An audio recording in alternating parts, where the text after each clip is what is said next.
ولقد خلقنا الإنسان من سلالة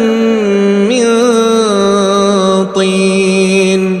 ثم جعلناه نطفة في قرار مكين ثم خلقنا النطفة علقة فخلقنا العلقة مضغة فخلقنا المضغة عظاما فكسونا العظام لحما ثم أنشأناه خلقا آخر فتبارك الله أحسن الخالقين ثم إنكم بعد ذلك لميتون